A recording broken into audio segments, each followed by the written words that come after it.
Hello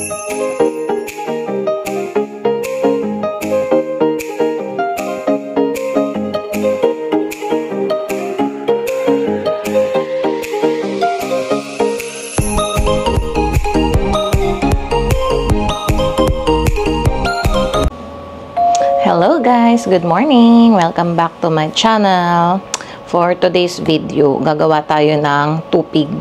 First time ko gawin to dahil nakita ko lang siya sa isang vlog sa YouTube. So, try natin gayahin. Today is August 30, 9:48 AM. Ayan, makakagawa tayo dahil tulog ang ating batuta.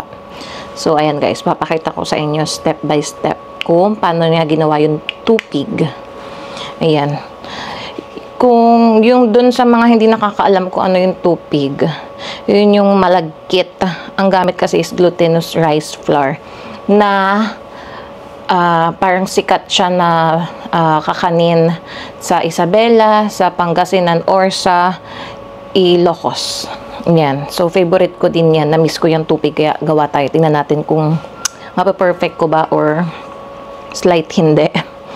Ayan. Ang ingredients, papakita ko sa inyo guys. Yan, meron akong 1 can ng coconut milk, 1 cup ng brown sugar, meron akong vanilla extract, tapos yung coconut string, buti may natira pa ako yung makapuno sa panghalo-halo namin. Then 400 grams ng glutinous rice flour. Yan, and then 1/2 teaspoon lang ng salt. So ayan, umpisahan na natin guys.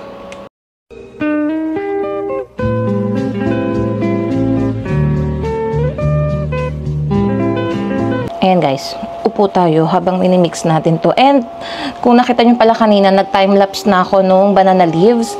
Pinainit ko na siya sa stove. So, ayan. Kung mapapanood to ng aking best friend, ng taga Isabela, ang favorite natin tupig. Nagtitinda pa kaya dun si ate. Pag umuwi kasi kami ng Isabela, lagi kami umu-order ng tupig kapag pauwi na ng Manila. Pasalubong yun. Kaya ayan, lagay na muna natin guys to 400 grams ng glutinous rice. Yan.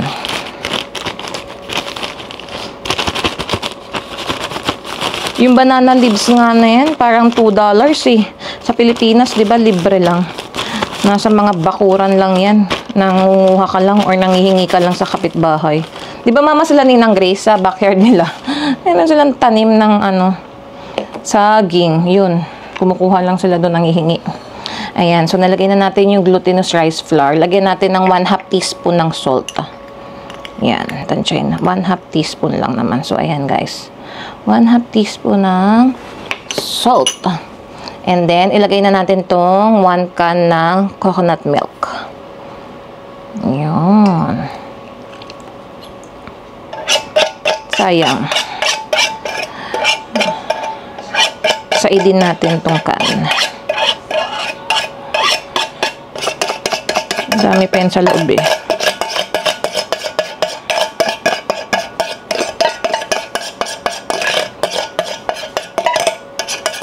Kahapon kasi nag-grocery kami, kaya bumili na ako ng ingredients. Yung iba naman meron na kami dito sa bahay.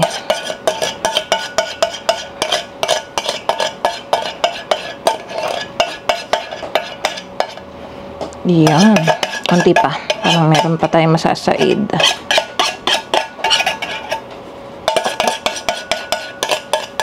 Okay. And then, lagay natin tong 1 cup ng brown sugar. Yan. And then, 1/2 teaspoon ng lagay natin ng vanilla extract.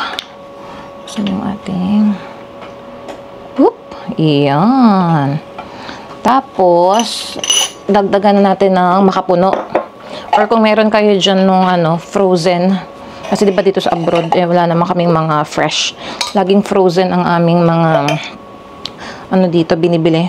Kagaya neto. Kung meron kayong buko strings, ang gamitin ko na lang is makapuno. Ay, pwede ko na pala ilahat to. Kasi konti na lang. Yan.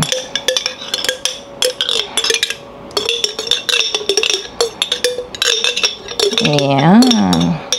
And then, i-mix na natin yan. Yan guys, mix natin yan. Bango.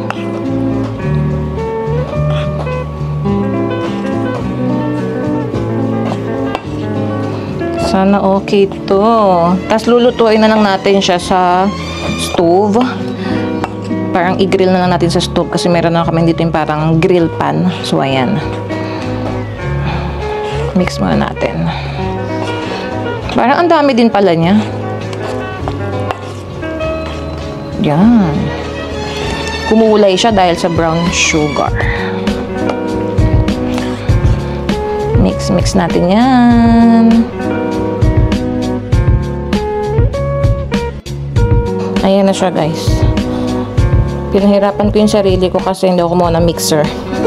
Mano-mano tong paghahalo ko. Hirap din pala ha. Kasi talagang parang lumalaban tong glutinous rice eh. Ayan naman na siya. Nahalo ko na. So ngayon, ilalagay na natin siya sa dahon ng saging.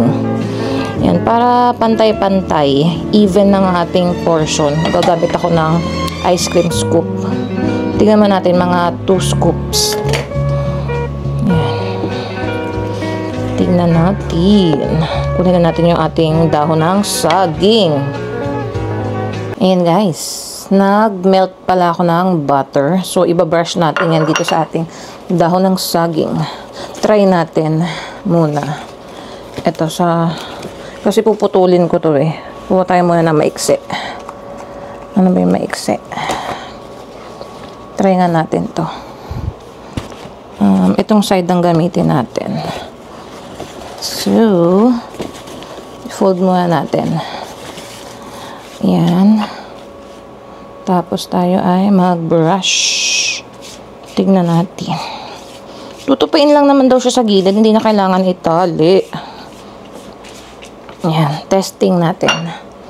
Tapos, itong ating pang-scoop. Yan. Uy, parang marami na itong isang scoop na to. Parang marami na itong mama itong isang scoop. So, itry natin. Yan. So, lagay lang natin yan dito. Parang marami ah. Or dagdagan pa natin. Marami na mama. Yung isang scoop niya. Ayan o. Kita nyo ba yan guys? I-roll natin. Or dagdagan natin konti. Konti lang. Yan. Dito. Sa bandang dulo. Basta lagyan natin ng space yung gilid kasi tutupiin natin yan. So, ayan. Tignan natin.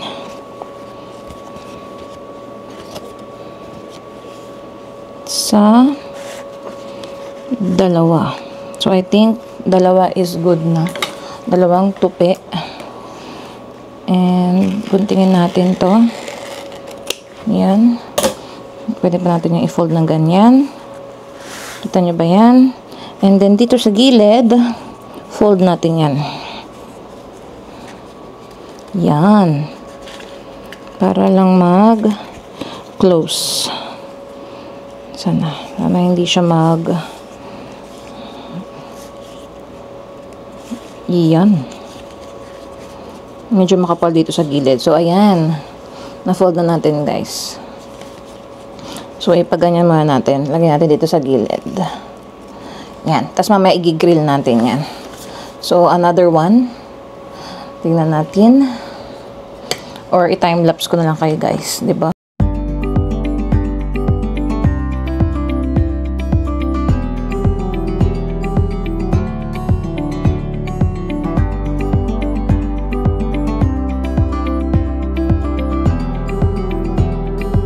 Yan na guys, simulan natin ng i-grill. Ito na siya.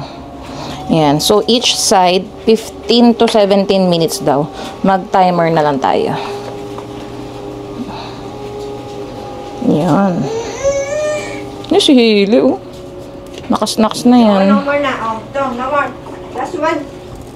Last subo. No more na. Aalsa pa daw to eh.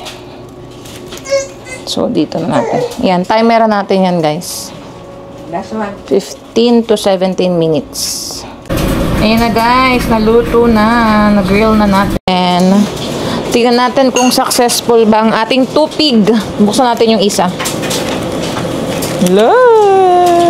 Sana success! Ginril ko siya 17 minutes. 17 minutes each side. Oh, yan na. Wow! Wow! Tupig na, guys! Ayun na. Mama, tingnan mo. Woohoo! Tikman natin. Taste test. Okay. Tikman natin, guys. Maingay ang background kasi nagwa-washing kami. Sarado natin. Yung ingay ng dryer. Saka yung gripo. Ayan. Tikman natin. Ayan na siya. Ayan. Ayan. Tikman natin. Masarap.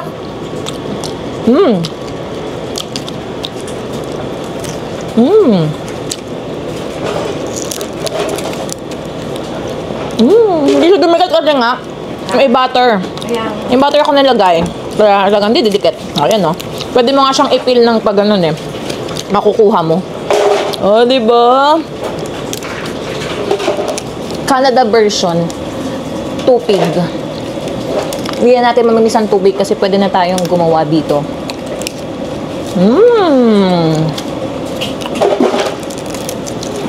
Kumakain ito si Mama. Si Harold, hindi ko alam kung nakakain na ba siya nito dati or first time niya mamaya titikman to. Pero alam ko hindi siya mahilig sa mga ganitong malalagkit. I'm so happy. Sarap. Mas masarap to, guys, sa kape. Di ba, Ma? Pang merienda. Ano oras lang ba? 11:10. Nakasalang na yung second batch. So, ang nagawa ko dun sa 400 grams ko pala, guys, is 11 pieces. Binilang ko kanina eh. So, ayan. Depende na lang din kasi sa dami ng ilalagay nyo dito sa dahon ng saging, di ba? So, ayan. Sarap. Mama, kumain ng isa. Sarap. Sarap magkape ulit. Kahit nagkape na ako kanina.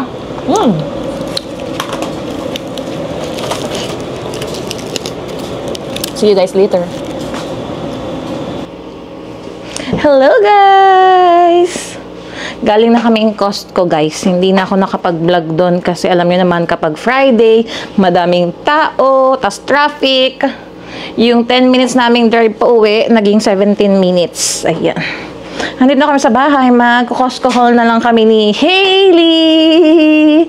Say hi! Hi, guys!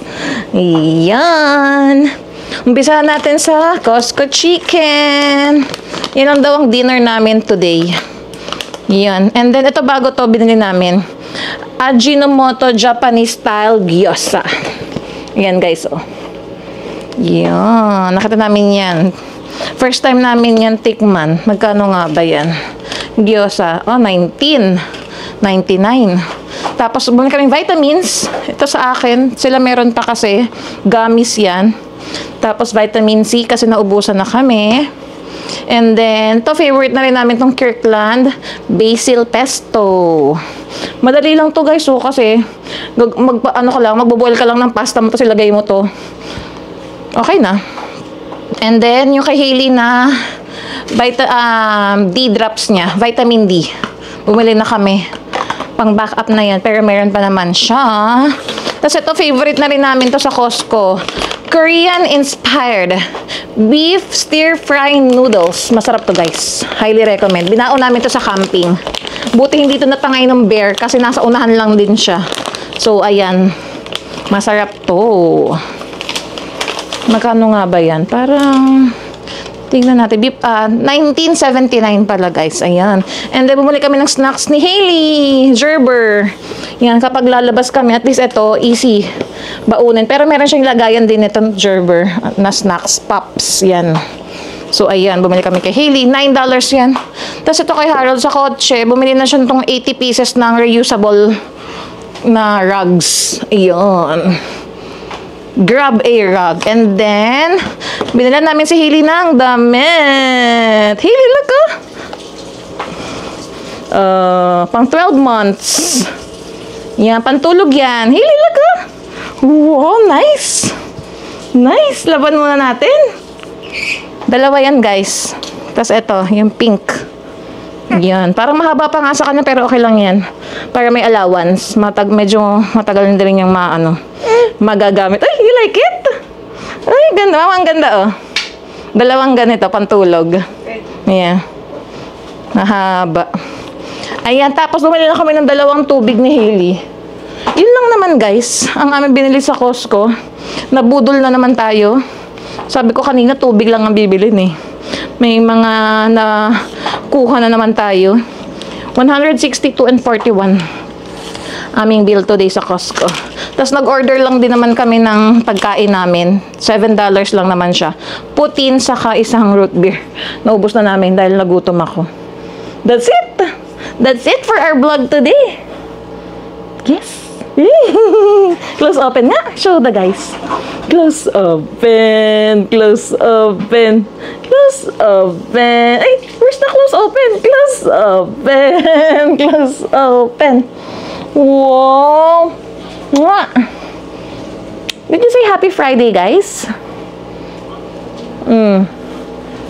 Kakagising lang niya, guys eh. Parang wala pa sa wisyo. Ba. Ba. 10 months na, baby! 10 months na! Ay, sus! Hanggang dito na lang, guys, ang aming vlog. Please like, share, and subscribe. Hope to see you guys on our next vlog. Bye!